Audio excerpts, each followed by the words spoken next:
मुझे कैसे भी करके उस वॉर्ड बॉय तक पहुंचना होगा। नहाशी और उनके बेगुनाही के बीच बस वही एक कड़ी है।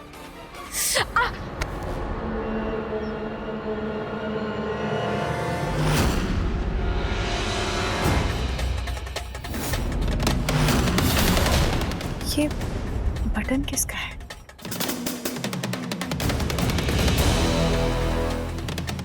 कहीं ये इस वॉर्ड बॉय का तो नहीं है? और इसे देखकर तो लग रहा है कि ये किसी बिजनेसमैन या किसी बड़े आदमी का है, क्योंकि ऐसे बटन्स तो वही पहनते हैं। ये वॉर्ड बॉय का तो नहीं हो सकता।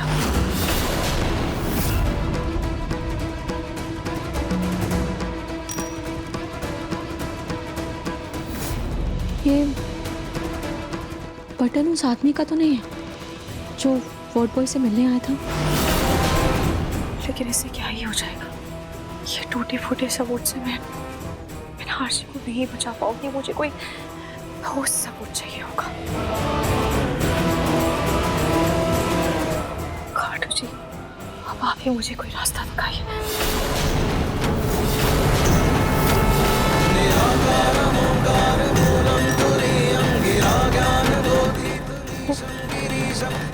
वो बटन कहाँ चला गया? छोटा सा ही सबूत था, पर सबूत तो था ना।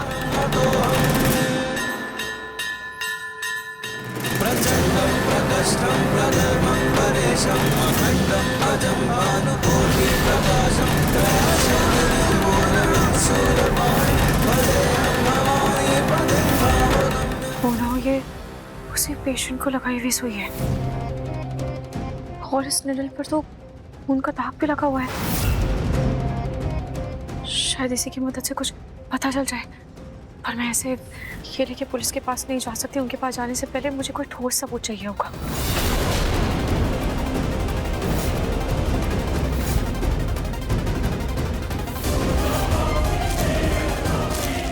सबूत चाहे छोटा ही सही, पर सबूत तो है ना। और अब यही सबूत मुझे सच तक लेकर जाएगा।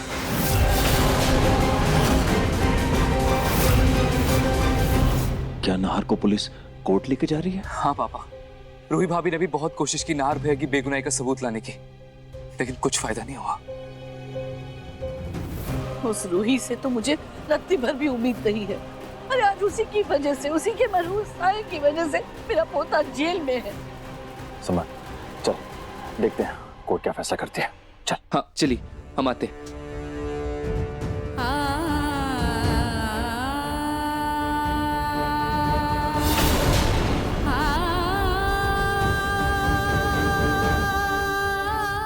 खाटू जी, कहा तो मेरे नाहर की जिंदगी संवरने वाली थी, उसका घर बसने वाला था, और कहा उसकी बेजान जिंदगी और बंजर हो गई।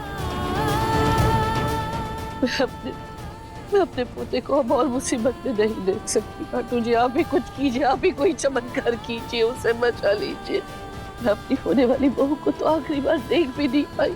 उसका शरीर आग में ऐसा झुलस गया कि उसके आखिरी दर्शन भी नहीं हुए हमें।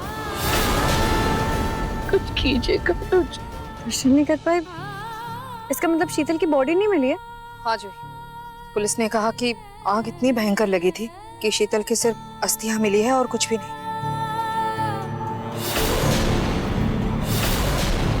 खाटू जी, मैं अपनी होने वाली बहू को तो नहीं बचा पाई, पर आप भी कोई चमत्कार कीजिए और मेरे नाहर को बचा लीजिए। उसकी रक्षा कीजिए, उसे बचा लीजिए उसे। आप ही एक आखिरी सहारा हो। क्या हुआ अपनी? आई थिंक बच्चे ने लात मारी। मैं ठीक हूँ। अभी बेटा, तुमने सुबह से कुछ भी खाया पिया नहीं है। बच्चे को भी तो भूख लगी होगी ना। चल चल के कुछ खाना खा ले बेटा, चल। नहीं मम्मा, मेरा बिल्कुल भी कुछ खाने का मन नहीं है। लेकिन मुझे एक बात की बहुत टेंशन हो रही है। मम्मा, नाहर भैया को रिहाई तो मिल जाएगी ना? अपनी मेरी बात सुन बेटा, नाहर को कुछ भी नहीं होगा। तू नाहर की फिक्र करना छोड़ और अपने होने वाले बच्चे पर ध्यान दे बेटा। उसकी जिम्मेदारी भी तो तेरी है ना। अवनी जी, आप बैठिए, आराम करिए, मैं आपके लिए फ्रूट्स लेके आता हूँ। हाँ, बैठिए आराम से, आराम से। हाँ दबाची चाहिए, ध्यान से। हाँ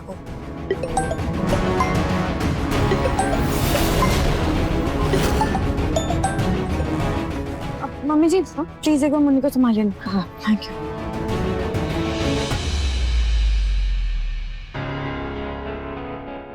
रूही क्या हुआ? समर ने बताया कि तुझे सबूत मिले थे, लेकिन नाहर जीजू के केस के लिए काम क्यों नहीं आया वो? हाँ जूही, सबूत तो मिला था लेकिन फिर से सबूत गायब भी हो गया है। पता नहीं कैसे। जूही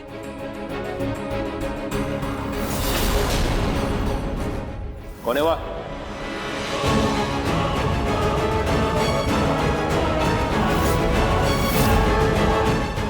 यही कि ये घर खाली है और इस घर को देख के लगता है कि यहाँ बरसों सालों से कोई रहा भी नहीं है।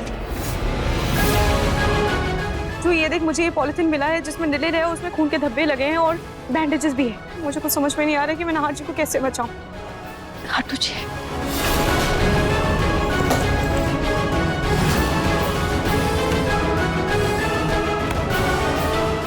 रूही तू एक काम कर, तुझे जो भी सबूत मिले ना वो सारे के सारे लेकर जल्दी से हॉस्पिटल में आ, जल्दी आ। लेकिन जूही उससे क्या होगा? मैं सब आके बताती हूँ, जल्दी कर। ठीक है बाय।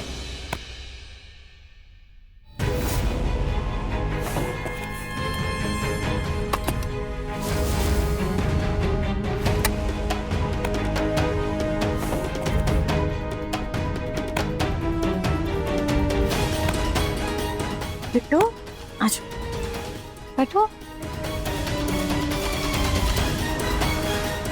बेटा आप ठीक हो? हाँ, बस मम्मी की याद आ रही थी। समझ सकती हूँ मैं बेटा, मम्मी की याद आ रही होगी ना आपको।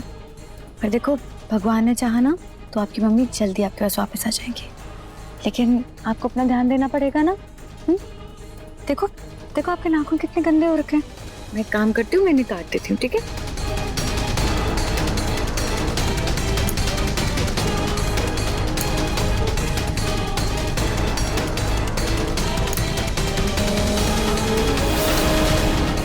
अब बेटा बाकी ना आप बड़ी दादी से कटवा लेना, ठीक है? मम्मी जी मैं अभी आती हूँ, ठीक है? ध्यान रखिएगा मुन्नी का। क्या करती है इसका कुछ नहीं पता।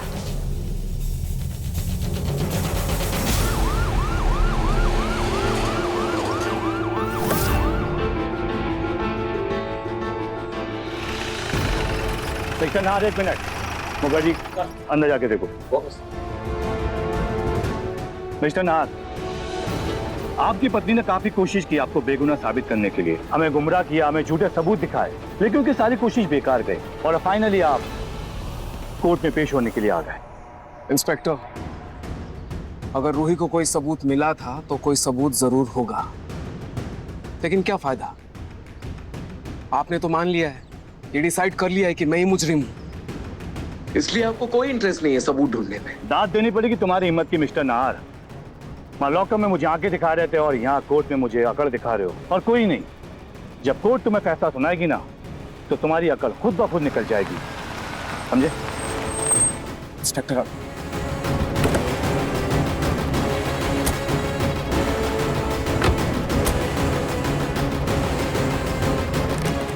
नाहर मेरे बेटा, नाहर बेटा तू घबराना मत, हम तेरी बेल करवाने की पूरी कोशिश करेंगे, सब ठीक हो जाएगा। पापा, समर, आप लोग प्लीज मेरी चिंता मत कीजिए।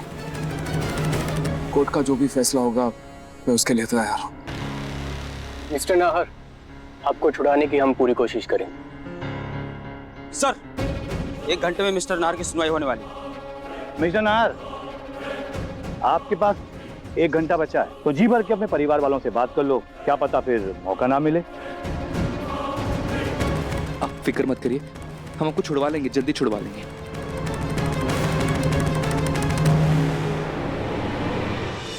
रूही, रूही तू सबूत लेकर आई है? हाँ मैं सबूत तो लाई हूँ, पर तो इसका क्या करेगी? तू दे इधर और चल मेरे साथ, इधर आ। अब एक्सक्यूज मी, इस पॉलिथीन में कुछ नीडल और बैंडेजेस हैं, उसमें खून लगा हुआ है, उसका ना डीएनए टेस्ट करवाना है इस नाखूनों के साथ।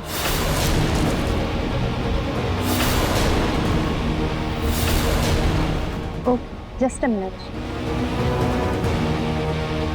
ये सब तो क्या कर रही है? रूही वो एक्चुअली ना वो नाखून बिट्टू के हैं, तो हमें देखना ये है कि जो नीडल पे लगा हुआ खून का डीएनए बिट्टू के नाखूनों से मैच होता है या नहीं। कहना क्या चाहती है? डीएनए मैच होना मतलब तुझे क्या लगता है वो शीतल का खून है? हाँ रोहित, वो एक्चुअली आज ही मैंने दादी को कहते हुए सुना कि मैं अपनी होने वाली बहू को तो आखिरी बार देख भी नहीं पाई। उसका शरीर आग में ऐसा झुलस गया कि उसके आखिरी दर्शन भी नहीं हुए हमें। हाँ पता नहीं रोहित, ये कोई इत्तेफाक है या खाटू जी का इशारा, लेकिन तभी तेरा फोन आया और फिर मुझे लगा कि जिस पेशेंट की तू बात कर रही है हो सकता है वो कोई और नहीं बल्कि शीतल हो। वो तो कहना ये चाहती है कि जो उस पर खून लगा हुआ है वो शीतल का खून है। इसका मतलब शीतल मरी नहीं है, हो सकता है वो जिंदा हो शायद। लेकिन जो कुछ भी है हमारी सारी कंफ्यूजन ना उस डीएनए रिपोर्ट से क्लियर हो जाएगी। तो टेंशन मत ले, डीएनए रिपोर्ट का वेट करते हैं हम।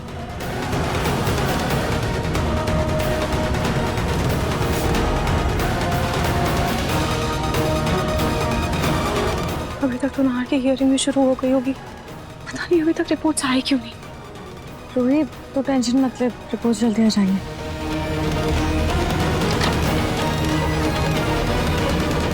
रोहित शायद रिपोर्ट्स आ गई।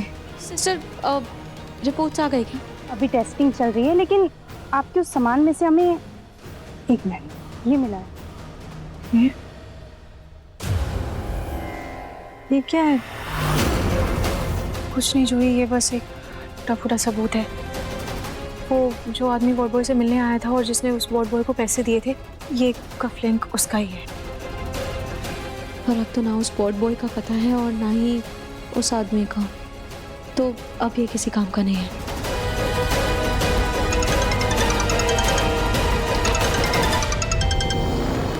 रोहित शायद रिपोर्ट्स आ गई। सब रिपोर्ट्स आ गई क्या? हाँ मैम, डीएनए रिपोर्ट आ गई है, ये लीजिए। जी थैंक यू।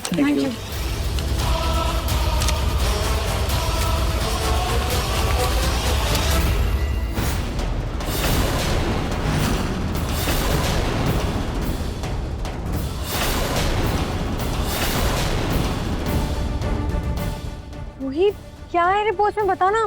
जोई, इन रिपोर्ट्स में लिखा है कि उस पिट्टू के नाखूनों का डीएनए और उस इंजेक्शन पर जो खून के धब्बे पे लगे थे उसका डीएनए दोनों मैच हो गए।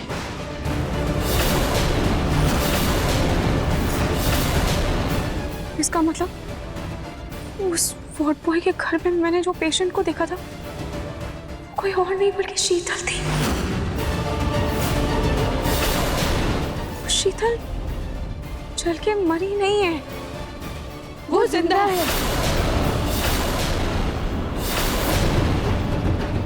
रोहित इसका मतलब कि कोई तो है जिसने इतना बड़ा खेल खेला है और जीजू को फंसा दिया है। अब तो मेरा शक और यकीन में बदल गया है। मुझे जल्द से जल्द कोर्ट पहुंचना होगा। तू एक काम कर, तू समर भैया को फोन कर और उनको बोल कि कोर्ट की हियरिंग थोड़ा डिले करवाए। ठीक है मैं बोलती हूँ। ठीक है मैं निकलती हूँ, तू ध्यान रखना। फोन भैया प्लीज थोड़ा तेज चलाइए, मुझे जल्द से जल्द कोर्ट पहुंचना है। क्या हुआ? पता नहीं, देखता हूँ।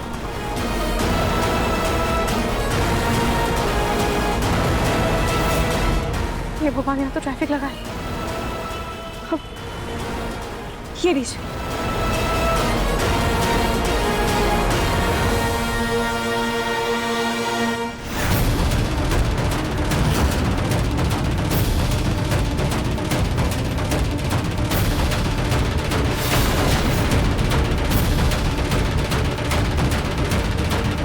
इंस्पेक्टर रुक जाइए, मेरे पास नाहर जी की बेगुनाही का सबूत है। लेकिन आप मेरी एक बार बात तो सुनिए। इंस्पेक्टर प्लीज एक बार मेरी बात तो सुनिए।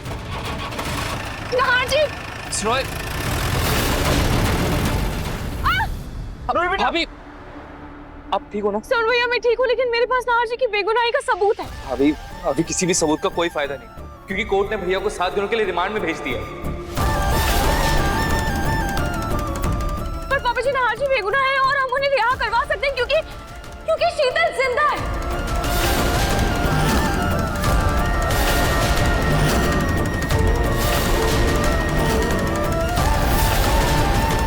क्या कहा आपने? शीतल जिंदा है? जी वकील साहब, मैंने सही कहा, शीतल जिंदा है। जिस घर में मैं इंस्पेक्टर को लेकर गई थी वो हॉस्पिटल के उसी वार्ड बॉय का घर था। वो वार्ड बॉय तो नहीं मिला, लेकिन उसके घर पर मुझे कुछ सबूत मिले थे जिसमें एक सुई और कुछ पट्टियां थी और सुई पर खून के धब्बे भी। और उस खून के धब्बे को मैंने बिट्टू के नाखूनों से मैच किया तो उन दोनों का डीएनए मैच हो गया। मिस्टर रॉय, शीतल अगर जिंदा है तो अब तो नाहर बच जाएगा ना। एक मिनट सर, पहले मुझे पूरी बात समझने दीजिए। रूही जी, पुलिस भी आपके साथ गई थी ना वहाँ? उन्हें तो वहाँ कोई सबूत नहीं मिला। हाँ वकील साहब, उनको कोई सबूत नहीं मिला क्योंकि सबूत मुझे पुलिस के जाने के बाद मिला है। लेकिन अब पुलिस ये मानेगी नहीं, वो तो यही समझेगी कि वो सबूत आपने बनाए।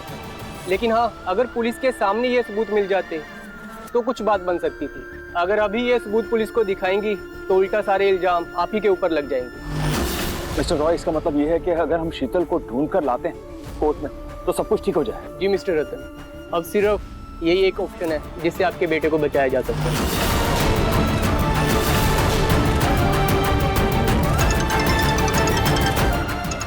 एक मिनट। हाँ, लेकिन अब हम शीतल को ढूंढेंगे कहाँ पे? स्पर्श, मुझे अभी बहुत अर्जेंट काम है, मैं तुमसे बाद में बात करती हूँ, ठीक है? रूही, बस मैं जानना चाहता था तुम ठीक तो हो ना? देखो, मुझे तुम्हारी बहुत फिक्र हो रही है। तुम ये कोर्ट कचहरी के चक्कर छोड़कर मेरे पास आ जाओ। हम दोनों शादी करके पुष्कर चलते हैं। रूही, एक बार आके मुझसे मिल तो लो।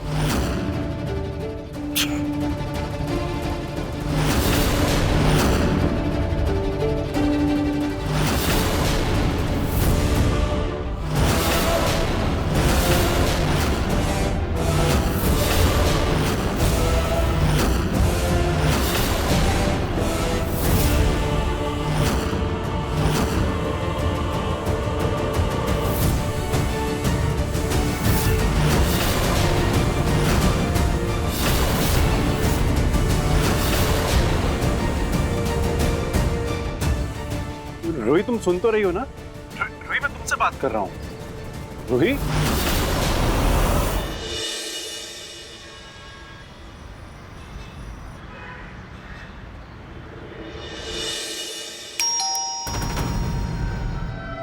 यार सुबह सुबह कौन आ गया?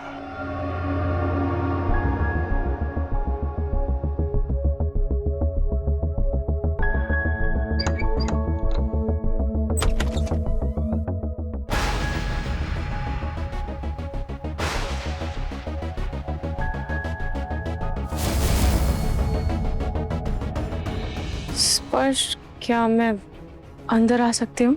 ऑफ कोर्स रूही, ये भी कोई पूछने की बात है? ये तो मेरे लिए बेस्ट सरप्राइज है। Please come.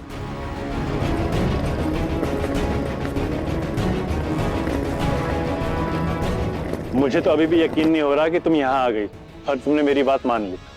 हाँ, बैठो।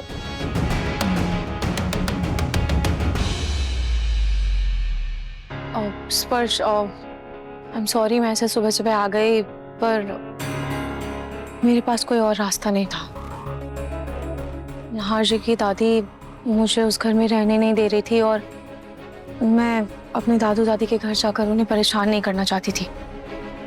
इसीलिए मैं यहाँ आ गई और तुम दादी का हाल तो जानते ही हो। रूही, तुम मेरी होने वाली वाइफ हो, तुम्हें इतनी जस्टिफिकेशन देने की जरूरत नहीं है। अब तुम इसे भी अपना घर समझो। वैसे तुमने घर तो काफी सुंदर सजाया है। हाँ, मुझे एंटीक चीजों का शौक है, इसलिए घर को भी नायाब तरीके से सजाया है। वो क्या है ना कि आर्ट गैलरी में पूरी क्रिएटिविटी निकल नहीं पाती, तो थोड़ी बहुत घर पे निकाल लेता हूँ। रूही, आई थिंक हमें किसी मंदिर में जाके शादी कर लेनी चाहिए और फिर तुम्हारे दादा दादी से आशीर्वाद लेकर हम पुष्कर चले जाएंगे। स्पर्श, तुम तो जानते हो कि नहार जी अभी जेल में हैं और मैं जानती हूँ कि वो निर्दोष हैं, पर मैं फिर भी उनके लिए कुछ नहीं कर पा रही हूँ। लाख कोशिशों के बाद भी कुछ नहीं हो पा रहा है और मैं उन्हें बेगुनाह भी साबित नहीं कर पा रही हूँ। पहले मुझे उन्हें बेगुनाह साबित करना है, उसके बाद मैं इन सब के बारे में बात करूंगी।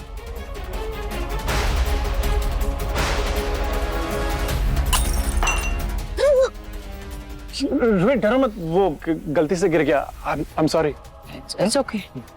स्पर्श, तुम रहने दो, मैं ये साफ कर दूंगी। वो क्या है ना कि मुझे बहुत भूख लग रही है, तो तुम क्या बाहर से मार्केट जाकर सामान ले आओगे। मैं हम दोनों के लिए गट्टे की सब्जी बना दूंगी। तुम खाना बनाओगी? हाँ स्पर्श, वो नाहर जी के चक्कर में मैंने हम दोनों की शादी के बारे में कुछ सोचा ही नहीं और मैं तुम्हें समय भी नहीं दे पाई, तो इसीलिए मैं चाहती हूँ कि मैं आज अपने हाथों से तुम्हारे लिए कुछ स्पेशल बनाऊं। तो तुम? हाँ, मैं अभी जाके लेकर आता हूँ। तुम बैठो, मैं बस अभी आया।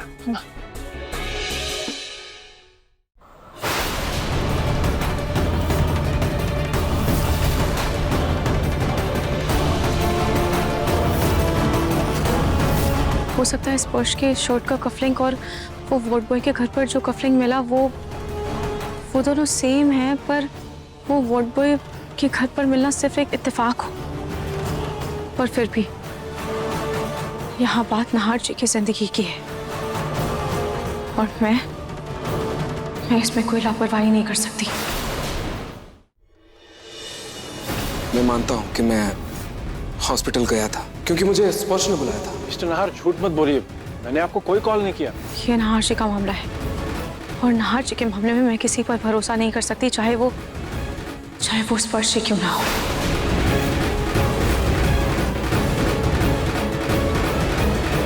मुझे स्पर्श के घर की तलाशी लेनी होगी।